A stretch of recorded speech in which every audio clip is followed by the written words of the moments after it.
Bom, a aula hoje, eu queria fazer uma pequena apresentação, já apontando para o curso que a gente começa quarta-feira que vem, né? Muitos de vocês já estão inscritos, outros não. A gente tem esses últimos dias de inscrição. Então, eu queria explicar um pouco a escolha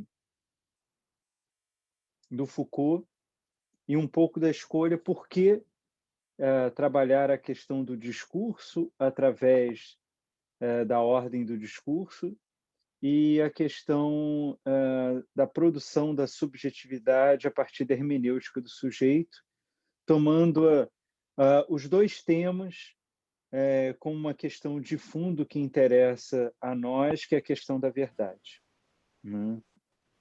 Bom, o pensamento do Foucault me parece bastante interessante e bastante atual para nós nesse momento, porque é um pensamento extremamente rigoroso, que se desenvolve a partir de pesquisas e análises de documentos, de textos, de situações, né? Um dos exemplos que a gente tem em relação a isso é justamente a o trabalho que a gente vê nas palavras e as coisas, né? Um pensamento extremamente rigoroso ali. É um pensamento provocativo, ele normalmente produz deslocamentos, não só do senso comum, mas da própria história da filosofia. E aí a A gente experiência pode ter ideia. Gente, que realmente vou ocorre pedir para a gente desligar o microfone, ok? Então, é um pensamento que ele é rigoroso, é um pensamento provocativo, e acho que um dos exemplos mais clássicos desse pensamento provocativo, e quando eu penso provocativo, não é uma provocação vazia, mas uma provocação que nos faz pensar. A gente pode ver isso, por exemplo, na história da loucura, né? A ideia de um pensamento... Boa noite, Thaís. A história sobre a noção da loucura, onde ele mostra de antemão que a loucura ela não é igual em cada época e, além de não ser igual, ela não é derivativa. O que eu quero dizer com isso? Uma época não produz a noção de loucura de outra época, né? Isso é bastante desconcertante e o pensamento do Foucault costuma praticar isso com regularidade, esse, esse processo provocativo e desconcertante, né? E, além de tudo, além de ser rigoroso e provocativo, a outra questão que me interessa muito no estudo do Foucault é justamente ele ser um pensamento atual, né? É um pensamento que se debruça sobre a contemporaneidade, mesmo quando está analisando obras sobre a antiguidade ou sobre o século XIX, né? Ele justamente ele busca, mesmo na tradição filosófica, ele busca elementos para pensar o seu próprio tempo, né? Então, nesse sentido, me parece muito interessante a gente analisar o pensamento do Foucault no momento atual, né? Acho que todos esses elementos, o rigor, a criatividade e o compromisso com o próprio tempo, tornam o estudo da obra do Foucault bastante potente, um caminho muito rico para nós, seus leitores, pensar o nosso próprio tempo, né? De alguma forma, esse é o objetivo do curso.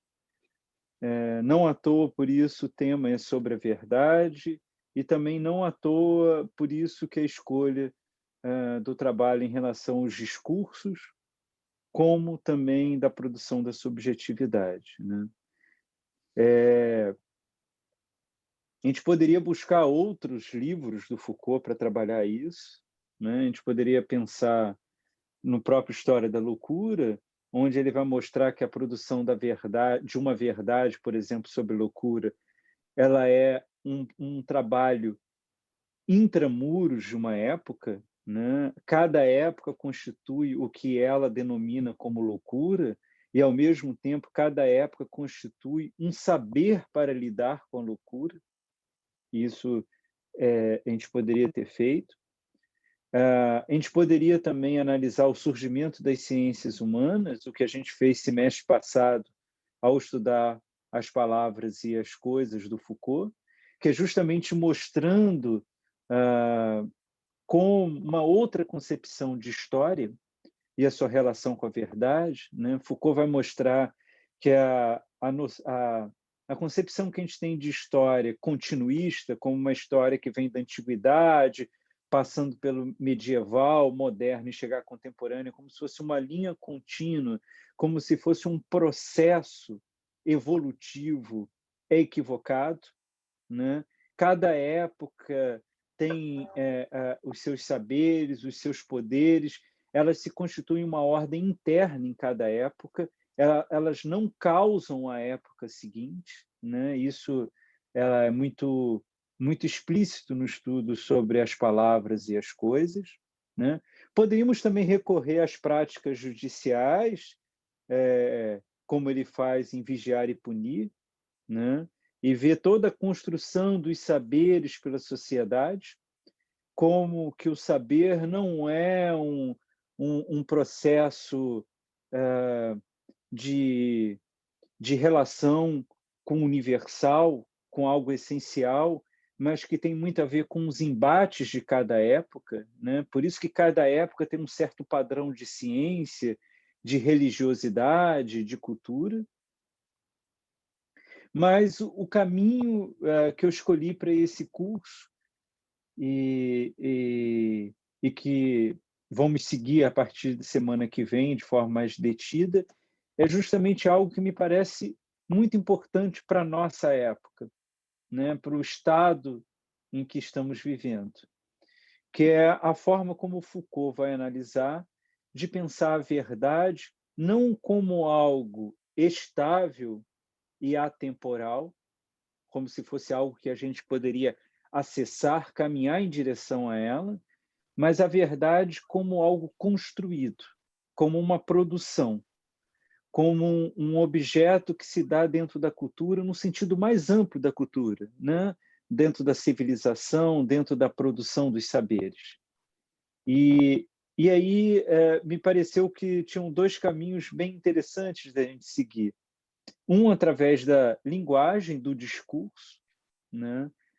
Foucault vai analisar na ordem do discurso com a seguinte tese, que não se pode falar tudo a qualquer momento por qualquer pessoa, existe uma certa liturgia, há um certo controle do discurso, né? E aí tem toda a ver a relação que a gente vai analisar entre linguagem e verdade, entre falar e agir, entre saber e poder, né?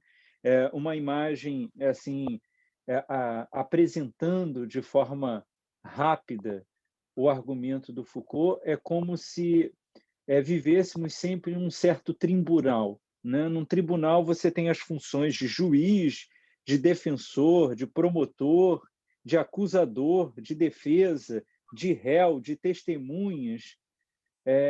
Isso faz com que um juiz não possa dizer o que ele queira, ele tem uma certa liturgia a seguir, a mesma coisa para a defesa, para o promotor, para as testemunhas, para o réu. O Foucault vai analisar que essa ideia de que se pode falar tudo a qualquer tempo, de qualquer forma, é uma ilusão, né?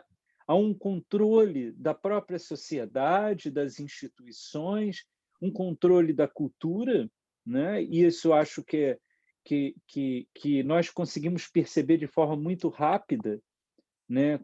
Nós podemos, por exemplo, pegar um livro do século XVIII, XVII, e nos chocarmos com certas afirmações e até a pergunta de como que era possível se dizer isso, Da mesma forma que a nossa época perdeu a capacidade de dizer certas coisas, né? No curso passado, quando a gente estudou as palavras e as coisas do Foucault, a gente pôde ter essa experiência muito forte quando Foucault analisa o Renascimento, né? Um período onde todo o pensamento é organizado em torno das similitudes, das semelhanças, né? Onde temos figuras como, por exemplo, Paracelso, onde você tem toda uma busca científica de pensar o homem na relação com a natureza, da natureza com o céu, buscando justamente semelhanças não evidentes, né? E a partir da construção dessas semelhanças não evidentes é que o conhecimento se constituía como verdadeiro.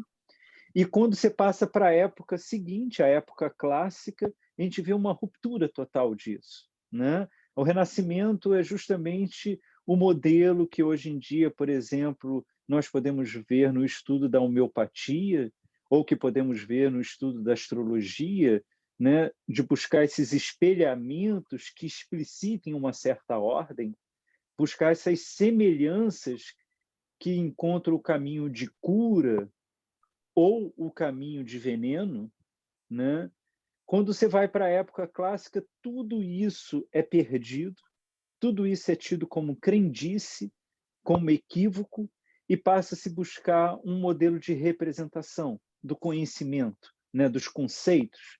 Então, uma prática ela é mais científica quanto mais abstrata ela for, quantos mais jogos de representação ela for capaz de suportar nela, né? Então, a gente vê como esse caminho ele é todo construído também através da linguagem, e esse estudo do discurso vai ser um estudo muito interessante para nós nesse sentido, né? Então, eu acho que esse caminho do estudo do discurso, que digamos que vai ser a primeira metade do curso que vamos analisar, ele vai nos permitir também ter uma noção crítica da linguagem e do discurso, né?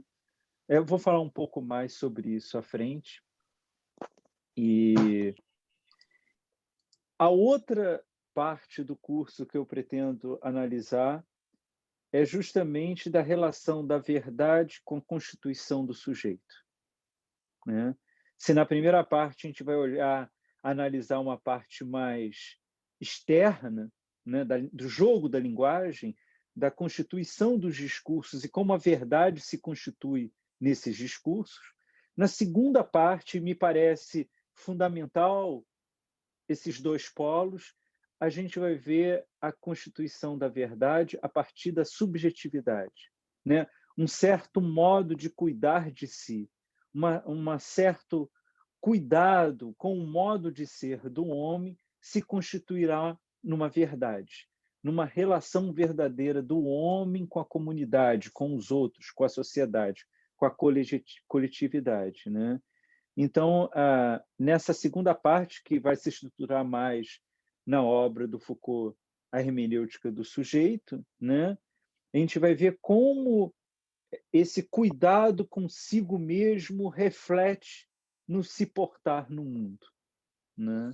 Então, essa, digamos, que é mais ou menos a estrutura do curso, e me parece fundamental ou de grande relevância para a gente hoje em dia, é justamente esse caminho onde uma discussão que me parece atualmente muito empobrecida em torno da verdade, e por isso eu chamo a atenção de vocês, porque há um pano de fundo nesse curso. Vamos estudar Foucault, é verdade, vamos analisar a questão da verdade, é fato, vamos nos apoiarmos em duas obras do Foucault, a Ordem do Discurso e a Hermenêutica do Sujeito, é verdade também, mas, no fundo, o que eu estou pensando através do pensamento Foucault é a gente ser capacitado dentro de uma análise crítica do nosso tempo, né? Que isso, de alguma forma, transborde para as questões do nosso tempo. Nesse sentido, me parece fundamental essa discussão da verdade, que hoje em dia ela está muito presa à mera narrativa, né, de quem pode dizer e o que quer dizer, e um confronto bruto dessas narrativas, ou uma redução que me parece perigosa também, da verdade como uma comprovação científica, né? Nesse sentido, me interessa muito essa discussão também, porque a ciência ela tem uma importância muito grande justamente pela sua capacidade de progresso, da sua capacidade de construir novas formas de investigações.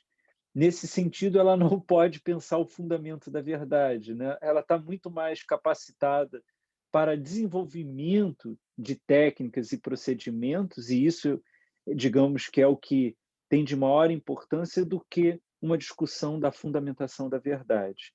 Então, de alguma forma, a gente tem esses três planos no curso que a gente começa a semana que vem, uma discussão da verdade nos discursos, uma discussão da verdade na constituição do sujeito, e que isso nos dê uma capacidade crítica de pensar o nosso próprio tempo, né? Então, nesse sentido, nas discussões e análises dos textos do Foucault, eu espero sinceramente que consigamos, através de debate, a gente consiga trazer isso para as nossas questões hoje em dia, né? Tanto no sentido da diferenciação de como há novidades no nosso tempo, mas também como uma possibilidade de desfazermos equívocos, ilusões, certas ideias já cristalizadas sobre o tema, né? Eu queria falar um pouquinho dessas duas obras na aula de hoje, que, de alguma forma, para quem for assistir essa aula somente, dê uma certa coerência no que a gente está falando aqui, e para quem for fazer o curso, se inscrever no curso, ou já está inscrito, que sirva como uma introdução para a gente discutir, né? A Ordem de Discurso é um livro muito pequeno, que é a aula inaugural que o Foucault dá quando ele ingressa no Collège de France. O Collège de France é uma instituição muito curiosa da França, porque é um colégio onde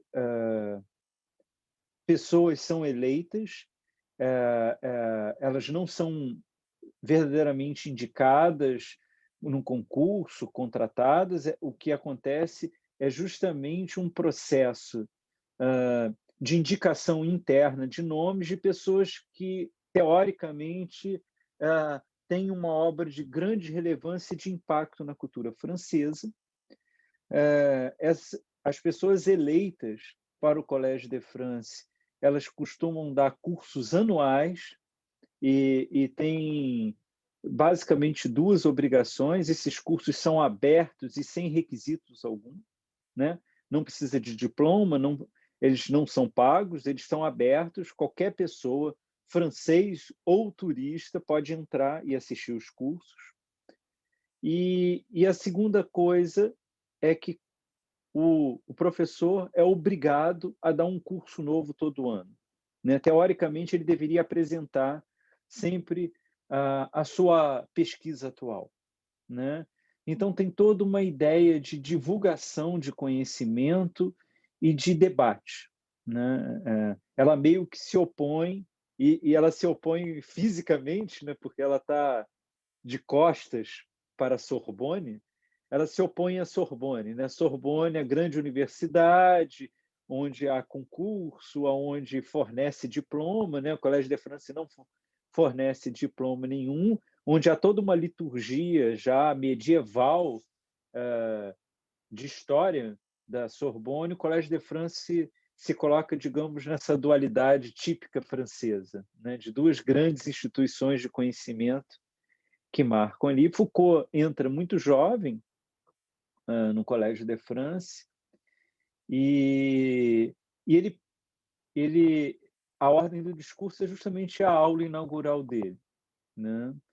E ela é interessante para nós, a ordem do discurso, porque ela se situa justamente num momento de transição do pensamento do Foucault, né? Foucault vem dos anos 60, numa produção que é classificada pelos estudiosos como arqueológica, né, de uma influência kantiana no trabalho dele, de uma busca de justamente analisar o surgimento dos saberes, né?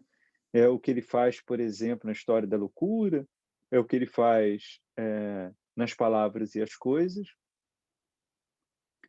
para os anos 70, onde o Foucault dá uma guinada, onde tem uma influência muito evidente de Nietzsche, e o Foucault entra naquilo que os comentadores chamam da sua fase genealógica, né? Justamente nesse estudo onde ele está muito mais preocupado com a operação do conhecimento, da busca de uma certa gênese desse conhecimento. Então, a ordem do discurso ela tem um papel bastante interessante para nós, porque ela está justamente nesse entremeios, né? Ela ainda traz questões da arqueologia, mas ela já aponta também para questões da genealogia. Então, isso nos interessa profundamente. Depois, ela é uma obra escrita sobre um certo contexto histórico, né?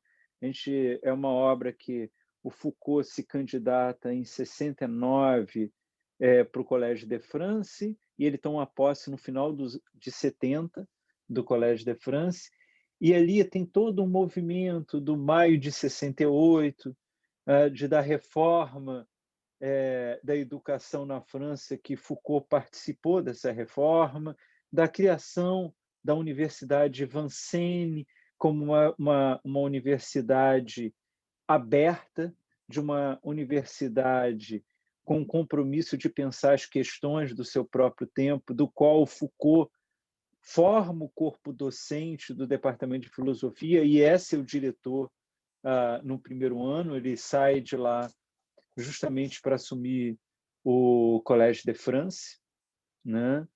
E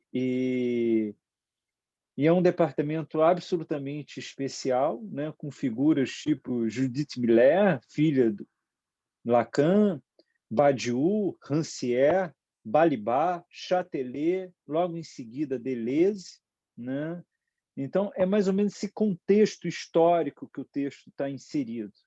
Existe um filme bem interessante para quem quiser investigar mais isso de forma artística, né? Que se chama Depois de Maio. É um filme muito interessante porque ele pega justamente, digamos assim, os efeitos finais de 68. Eu acho que o filme ele não é verdadeiramente datado, mas é como se fosse do começo dos anos 70. É bem interessante. Eu acho que um filme ali, 2013, 2014, vale a pena ver, que mostra mais ou menos esse espírito de época, né? Eu diria para vocês que uma boa definição da ordem do discurso é uma busca por um diagnóstico apropriado, né? Foucault ali está levantando questões que vai interessar a sua obra a partir dos anos 70, anos 80, até a sua morte em 84, que é uma busca de um diagnóstico do presente, né? É um termo do próprio Foucault, que em termos mais filosóficos ele vai chamar isso de uma ontologia do presente. É entender como o presente se constitui. Quer dizer, quais são as relações de força que fazem o presente ser dessa forma e não de outra. Eu acho que a ordem do discurso ela se inscreve nesse primeiro movimento, né? E o que vai ser interessante para a gente é que na obra ele vai buscar esse diagnóstico a partir da linguagem. É um se dobrar sobre a linguagem, né? A linguagem ela povoa os trabalhos do Foucault nos anos 60, chega até a ordem do discurso, e depois, nos anos 70, ela é completamente abandonada. Foucault não volta a falar sobre a questão da linguagem, só nos seus últimos escritos, nos últimos trabalhos, que ele retoma essa questão. Então, vai ser bem interessante que a gente ainda Ele está pegando ainda uma questão da linguagem ali, e ela vai ser bem interessante porque ele não pensa a linguagem como um instrumento do sujeito, como classicamente uma filosofia da linguagem pensaria, né? Como que o homem utiliza a linguagem. Mas o que o Foucault vai usar para pensar a questão do discurso é para pensar justamente o estatuto e a função da linguagem, né? Como que a linguagem se coloca em uma determinada época, não como instrumento, mas como espaço para o sujeito, né? Então isso vai ser muito interessante, esse deslocamento que o Foucault faz de uma linguagem que ela não é instrumental, quer dizer, eu enquanto sujeito, eu não tomo a linguagem para falar o que eu quero, mas a linguagem se dispõe, ela se coloca, ela se apresenta de uma determinada forma que faz com que, a partir desse colocar da linguagem, o sujeito opera a partir dali, né? Então, isso é muito interessante e a gente vai ver isso durante o curso, que não é à toa que o Foucault, no seu primeiro parágrafo da Ordem do Discurso, ele cita quase que literalmente uma passagem de Beckett, do Inominável, né? Do Samuel Beckett. Quer dizer, ali não só tem a ver com a importância da linguagem, com um indicativo do que tipo de linguagem que ele pensa, de uma linguagem que se dobra sobre si próprio, de uma linguagem que se volta para a própria linguagem, né? Isso vai ser muito interessante da gente analisar de como que então o discurso se organiza, né? A outra questão que me parece fundamental também da gente ver, e a ordem do discurso vai favorecer para a gente essa análise, é que em Foucault, diferentemente da geração anterior da filosofia francesa, e aqui eu penso notadamente em dois nomes, Sartre e Merleau-Ponty, né, os dois grandes nomes da geração anterior, que pensava a filosofia a partir da existência e da busca de sentido da existência, né, um trabalho que de alguma forma liga Sartre e Merleau-Ponty, né? Eles pensam a existência e o seu sentido. O Foucault vai deslocar a discussão da filosofia para uma questão do sistema, de pensar o conjunto de relações que se mantém em uma determinada época, né? Isso também, veja, isso também vai ser interessante para a gente, porque se a gente está querendo pensar um diagnóstico do presente, um pensamento que pensa as relações constitutivas de uma época nos será bastante útil, né? O Foucault ele chega a ser humilde em relação a isso, que ele diz que esse deslocamento da existência e do sentido para a questão do sistema e das relações, ela se dá por uma conjuntura histórica, né? Ele fala a geração anterior é uma geração que se constitui na Segunda Guerra Mundial, de obras que precedem, são contemporâneas e sucedem imediatamente à Segunda Guerra Mundial. Ele fala, não é por outro motivo que essa geração tem uma certa urgência de encontrar um sentido para a existência. É justamente nesse campo da beira de um desespero, da possibilidade real de um fim da vida, a questão do sentido da existência se coloca como urgente para a filosofia. Já Foucault diz, a minha geração, que é a geração dele, de Deleuze, de Derrida, vive o que ele chama de um deserto político, né? de uma certa estabilidade da Europa, de um processo já de uma reconstrução a partir da Segunda Guerra, e ele diz que, de uma certa forma, esse contexto histórico permite você largar a mão, digamos assim, de questões de grande urgência para pensar o fundamento das coisas, as estruturas das coisas, as relações das coisas, né? Então, a gente vai ver no Foucault que há um deslocamento dos grandes temas da filosofia anterior a ele, liberdade, homem e mundo, por uma preocupação com fundamento, com funcionamento da época, para pensar as relações entre uma coisa e outra, né? E isso vai ser muito rico para nós, que é justamente essa capacidade de entender os mecanismos de operação, das engrenagens de produção da nossa própria época, né? Então, esse deslocamento, esse afastamento da questão do sentido, não fará o Foucault abrir mão de uma concretude do pensamento, né? Veja, ele não faz uma filosofia da linguagem abstrata. Ele vai analisar o discurso. Ele volta para a linguagem inserida em uma época, né? O que vai sempre interessar o Foucault é pensar a partir de uma historicidade, né?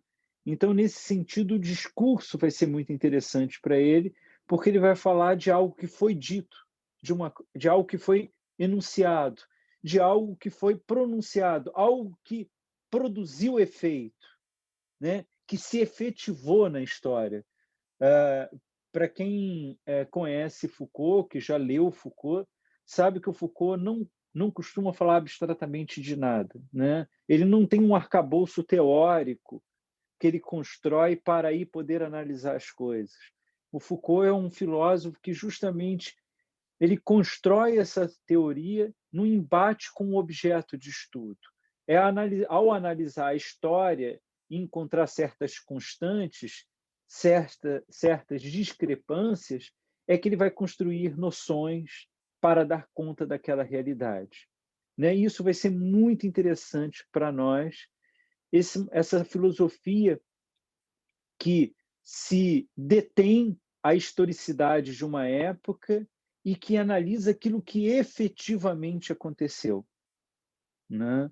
Então, nesse sentido, Foucault, na ordem do discurso, vai trabalhar com a ideia de que toda a produção do discurso ela é controlada, selecionada, organizada e redistribuída por procedimentos que querem conjurar seus poderes e seus perigos, né? O que ele está querendo dizer é que há uma certa relação, um certo jogo de forças que dizem, não por um indivíduo, mas por uma cultura, do que pode ser dito e o que não pode ser dito, daquilo que é tido como verdadeiro, do que aquilo é tido como falso, né? Então, de alguma forma, a metade do curso vamos tratar dessas questões. Em que medida o discurso ele pode ser dito ou não? Quais são as consequências disso para a verdade? E qual é a relação do sujeito com isso?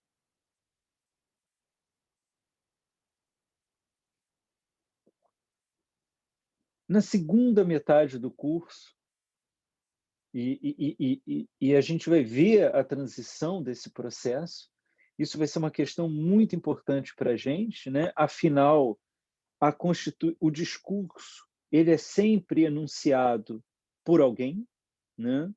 Então, é justamente pensar a constituição do sujeito como uma produção da verdade, né? Nesse caso, a gente vai se dedicar a justamente ao livro A Hermenêutica do Sujeito. É um curso do Foucault, do Collège de France. Veja, há uma certa identidade nas obras, né? Um é o primeiro livro que ele produz, o outro é um curso inteiro que ele dá, do final de 81 a começo de 82, onde ele vai problematizar a relação entre verdade e sujeito, né? O que o Foucault vai querer analisar é, na relação da verdade e sujeito, o que ocorre? O que se produz disso? Quais são as consequências filosóficas disso? Qual o impacto disso para a sociedade? Nesse sentido, o Foucault vai fazer um retorno à antiguidade, né?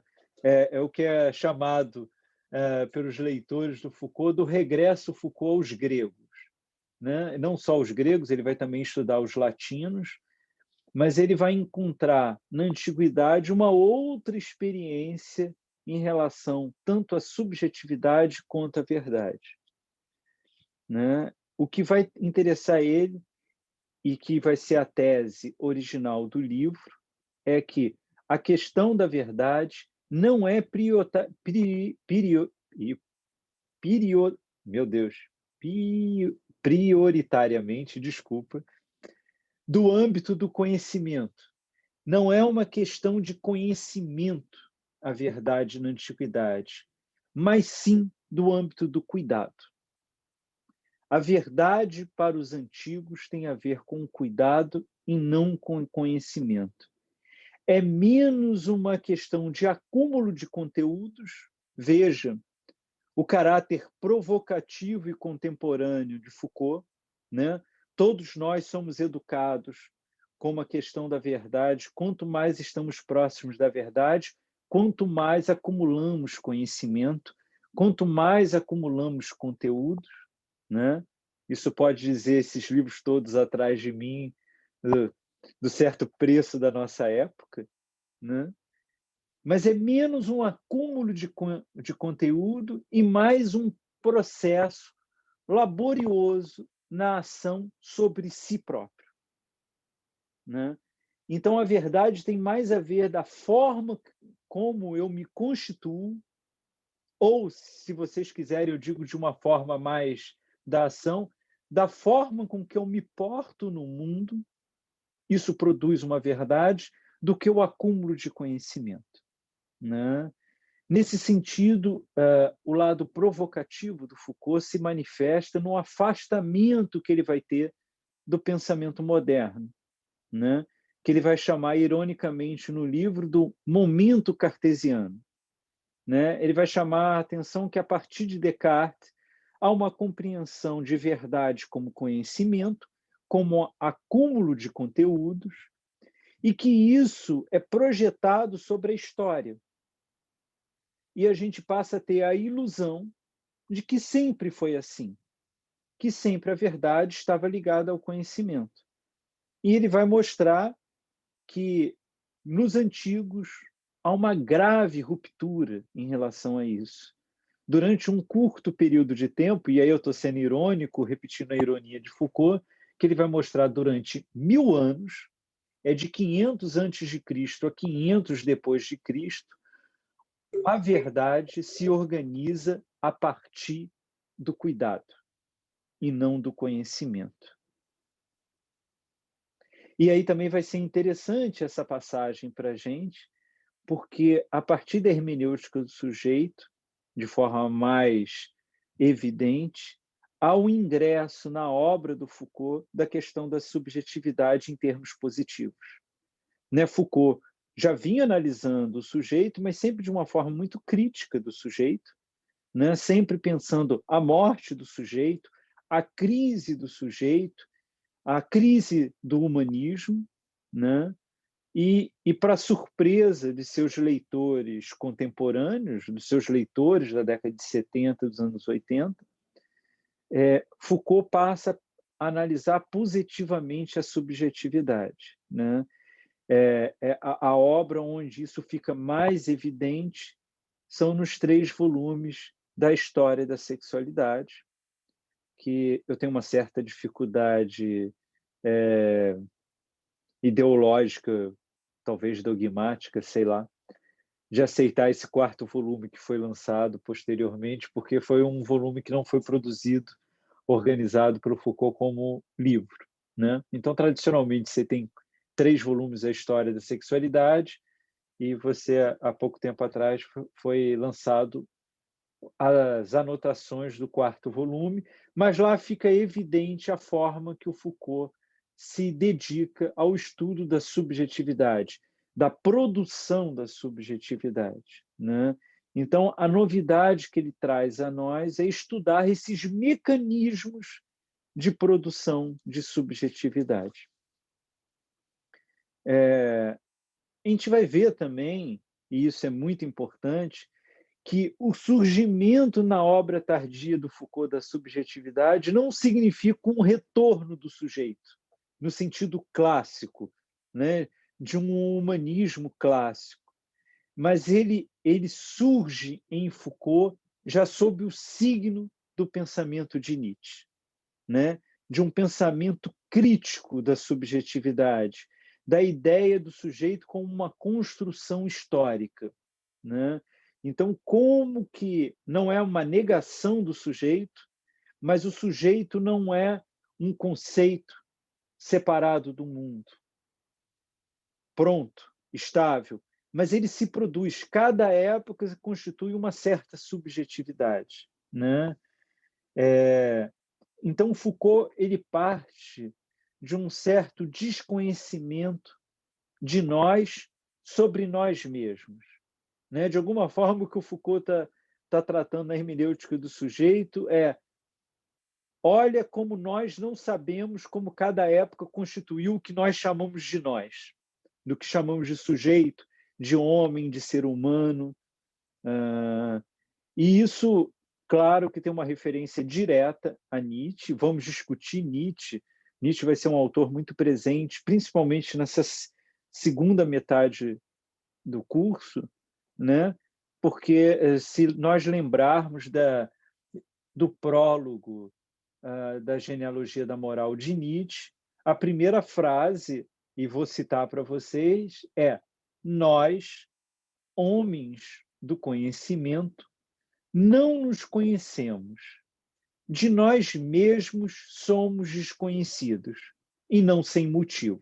Quer dizer, é justamente a partir dessa questão de um certo desconhecimento ignorado desses mecanismos de produção da subjetividade que Foucault vai se dedicar e que não à toa vai encontrar reverberação contemporânea em trabalhos como da Judith Butler, de Agamben e de todos os movimentos identitários que pensam a identidade como uma produção e não como algo estável e essencial, né? E é muito interessante porque na hermenêutica do sujeito, quando ele traz a questão do cuidado, não é para negar o conhecimento, né? Eu nunca pensei que numa aula de Foucault eu teria que deixar isso claro, mas como vivemos uma época de desprezo total ao conhecimento, é importante chamar a atenção disso. A questão não é negar o conhecimento. O que o Foucault vai mostrar e analisar as consequências disso é como na antiguidade o conhecimento estava atrelado ao cuidado. Você não conhece sem cuidar de si próprio. Você não conhece sem elaborar uma forma de se portar no mundo. E ele vai mostrar que isso tem grandes variações na antiguidade, né? O que ele vai chamar de uma experiência que ele chama da cultura do cuidado, né? E aí o que ele vai analisar é que em determinados momentos até o conhecimento ele fica subordinado ao cuidado, mas nunca desaparece. Então, o que está em jogo para o Foucault é de provocar um estranhamento com a nossa própria época, onde subordinamos tudo ao conhecimento, tudo ao cúmulo de conteúdos. E ele vai mostrar que existem outras possibilidades, que durante 1000 anos foram vividos formas diferentes de se relacionar com cuidado, né? Então, a gente vai ver justamente o impacto do ingresso da questão do cuidado, desse voltar para si próprio, né? desse movimento de se constituir a si próprio como uma forma de se relacionar com os outros na produção da verdade, né? Nesse sentido, uma das novidades que o Foucault vai trazer é justamente a aproximação da verdade com a ação, né? A gente vai ver na segunda metade do curso que cuidar de si próprio é um exercício, é uma prática, é justamente uma ação. E isso vai ser uma mudança também, né, da compreensão que a gente tem. A figura de proa que o Foucault vai analisar é Sócrates, né? Essa figura que parte da ignorância, né? Lembremos o só sei que nada sei de Sócrates, né? Ele é o mais sábio dos gregos, porque ele sabe uma coisa a mais do que todos os outros gregos. Ele sabe que nada sabe, enquanto os gregos acham que sabem alguma coisa. E esse vazio que se dá é justamente o espaço de um cuidado consigo próprio. É a partir desse reconhecimento de uma ignorância que eu posso cuidar de mim. Eu reconheço a necessidade de cuidar de mim. E ao cuidar de mim, isso permite uma transformação do sujeito. E essa transformação permite uma ação na sociedade, né? Então, eu acho que esse é um caráter muito importante do estudo do Foucault, de trazer a nós esse resgate da dimensão do cuidado, não como algo expulso do conhecimento, da verdade, da ciência, atrelado somente à espiritualidade ou a formas alternativas, mas como algo fundamental, estruturante da verdade, o cuidado, né? Então, com isso, ele também vai trazer uma segunda noção que não aparecia no seu trabalho anterior, que é a dimensão da ética, né? Logo, se a relação da verdade passa por uma produção da subjetividade, por uma constituição de si, a relação da ética passa a ser fundamental numa reflexão da filosofia, né? Ela não é uma questão externa a ser pensada e atribuída ao homem, mas ela é intrínseca da filosofia, né? Se ao cuidar de mim eu constituo uma verdade, significa que no cerne da verdade está uma dimensão ética, desse portar-se no mundo, né? E nesse sentido, então, eu queria concluir essa aula justamente apresentando e chamando a atenção que todo esse movimento que eu falei rapidamente hoje, de, um, de uma análise do discurso, da efetividade da linguagem como produção de verdade e da constituição do sujeito como uma ética filosófica de um portar-se no mundo, isso nada tem a ver com um caráter erudito, né? Não se trata de analisar formas exóticas e sofisticadas do pensamento para o Foucault, mas sim como instrumentos de reflexão e compreensão de uma época. Nesse sentido, eu acho que é muito importante para nós, como uma reflexão contemporânea, ter acesso a esse tipo de conhecimento, né? De alguma forma, é mostrar que nem sempre as coisas foram da forma com que elas são hoje em dia, chamar a atenção para outros modelos, para outras experiências, para outras formas de se lidar com as coisas, e com isso abrir a possibilidade para que o novo apareça, para que uma transformação ocorra. Nesse sentido, que eu diria para vocês que seria o plano de fundo do curso e que, ao mesmo tempo, ele está presente nesses dois movimentos, que é a contemporaneidade do pensamento, né? Essa necessidade de todo pensamento dar conta da sua própria época, né? Era isso que eu queria dizer para vocês. A gente começa o curso quarta-feira que vem, né? Ele é sempre às quartas-feiras, vai pegar o mês de março, abril, maio e junho, são 15 aulas, sempre são aulas de 2 horas, que a gente vai fazer de 8 às 10. O modelo que normalmente que a gente adota, hoje, como era uma aula aberta, eu preferi fazer tipo uma apresentação, mas o modelo que eu sigo é da gente justamente poder interromper a qualquer momento e parar para discutir, né? Até porque isso permite também, né, desfazer algumas incompreensões. A minha ideia é que o curso sirva tanto para quem pesquisa e lê Foucault, como para quem tem interesse, mas que nunca fez isso.